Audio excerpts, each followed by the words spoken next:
She had waited all evening, dressed in her lucky red dress, the one she only wore on nights she hoped would matter. The restaurant's soft golden lights reflected gently off the polished silverware, and the faint scent of rosemary and warm bread drifted through the room. Every clink of glass, every laugh from a nearby table felt like a reminder of how still she sat, alone, fingers curled anxiously around the stem of her water glass. Her father had arranged the date, insisting the man was respectable, responsible, and exactly the kind of person who would treat you right. She had protested at first. Blind dates weren't her thing, especially arranged ones. But her father had sounded so sincere, so certain, that she finally gave in. And now here she was, waiting for a man she had never met, relying on the instincts of someone who loved her enough to want the best for her. She checked the time again. 7:10 p.m. He was late, not terribly, just late enough to make her shift uncomfortably in her seat. She brushed her fingers through her hair, smoothing down the stray waves. A waiter walked by with a tray of steaming plates, pausing just long enough to ask, "Would you like to order while you wait?" She offered a polite smile, shaking her head. "No, thank you, I'm sure he'll be here soon." But as the minutes passed, the restaurant hummed with conversations that didn't include her. A couple laughed loudly at the table nearby. Friends toasted someone's new promotion. A mother fed her toddler small bites of pasta, whispering something that made the child giggle. Life moved around her, full and warm, while her own little corner of the world felt suspended, paused in an anticipation that was slowly turning into disappointment. 7:23 p.m. She exhaled quietly, trying not to let her frustration show. Maybe he was stuck in traffic. Maybe he'd gotten lost. Maybe he had walked in, not recognized her, and walked out again. Maybe. Her phone buzzed on the table. A notification. Not him. She swallowed down the sting. She'd told herself not to expect too much. This was just a date. One evening. One possibility. But a small, foolish part of her had hoped that maybe, just maybe, this would be the night something in her life changed. Maybe love would decide to surprise her. Instead, the surprise was silence.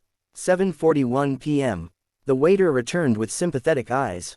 "If you'd like to order something to go," he suggested gently, "the kitchen can prepare it quickly." His kindness, instead of comforting, made her heart pinch a little harder. "It's all right," she said softly. She reached for her purse and pulled out her wallet, sliding a few bills onto the table to cover the drink she never finished.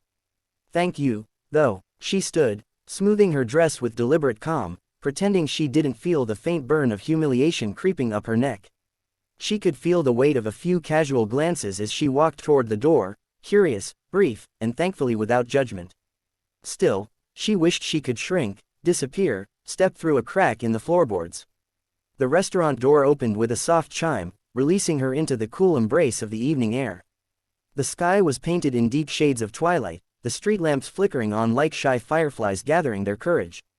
She took a breath, letting the crispness settle her nerves. She walked slowly, heels tapping a steady beat on the pavement, not hurried, not dragging, simply moving forward because standing still would make everything feel too heavy.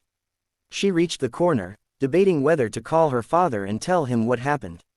She knew he'd feel bad. Worse, responsible, and she didn't want that. She didn't want him to blame himself for a stranger's lack of courtesy. Just as she turned the next block, she noticed movement ahead, two small shapes stepping out from behind a parked car. At first, she thought they were kids playing, maybe heading home before it got too dark. But as she drew closer, she realized they were standing still, as if waiting. Two little boys, no more than 5 or 6. Both wore tiny red jackets zipped up to their chins, and their shoes lit up faintly with each step they shifted in place.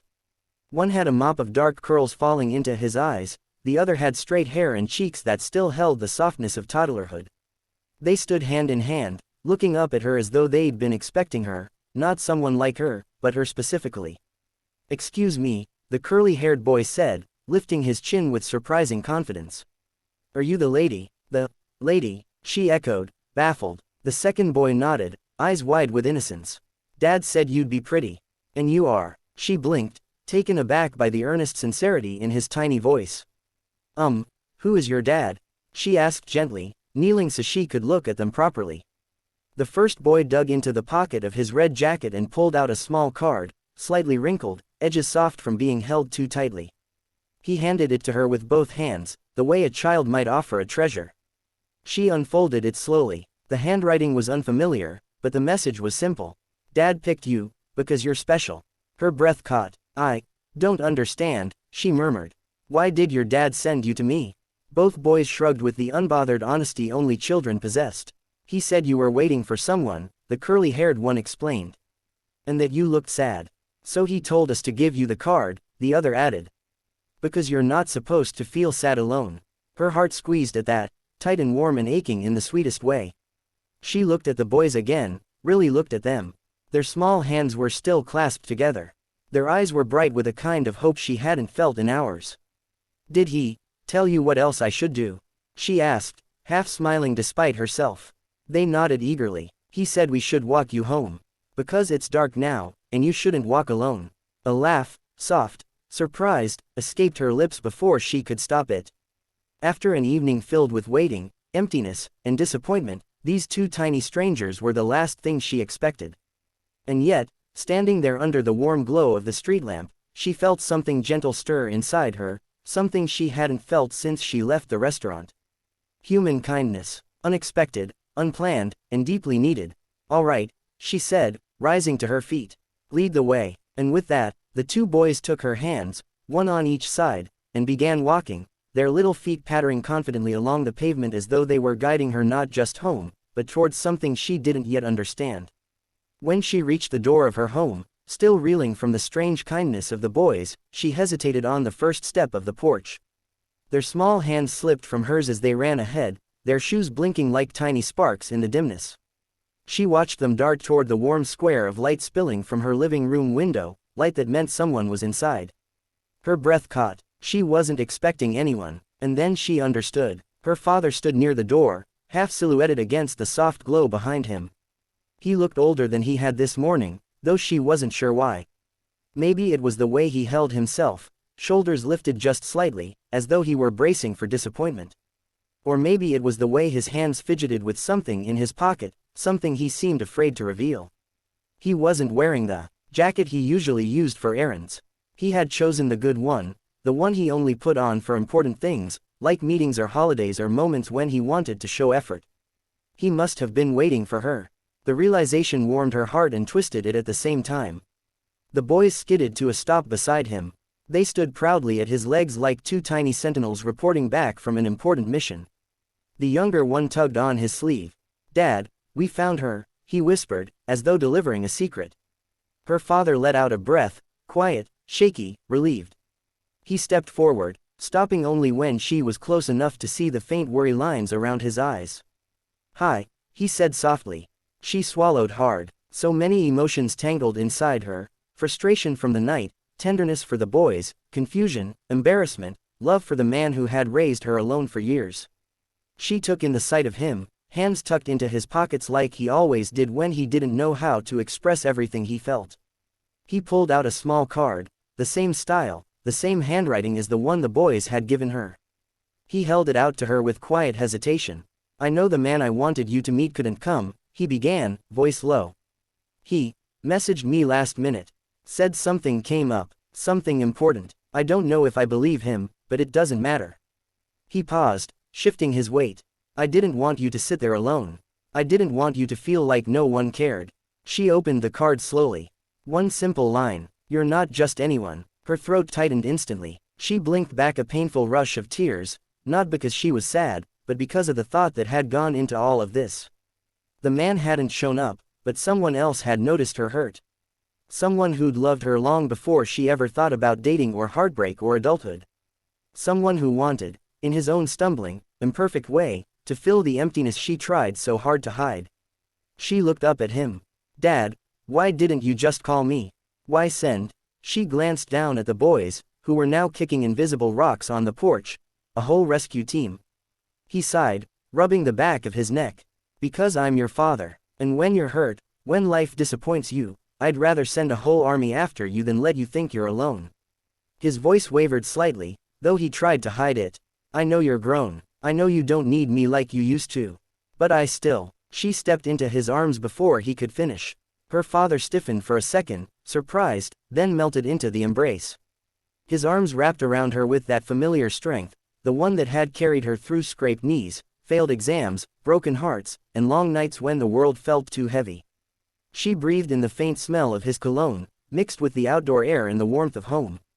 "I didn't want you to feel humiliated," he whispered against her hair. His voice cracked. "I didn't want you to think anybody could leave you wondering if you were enough.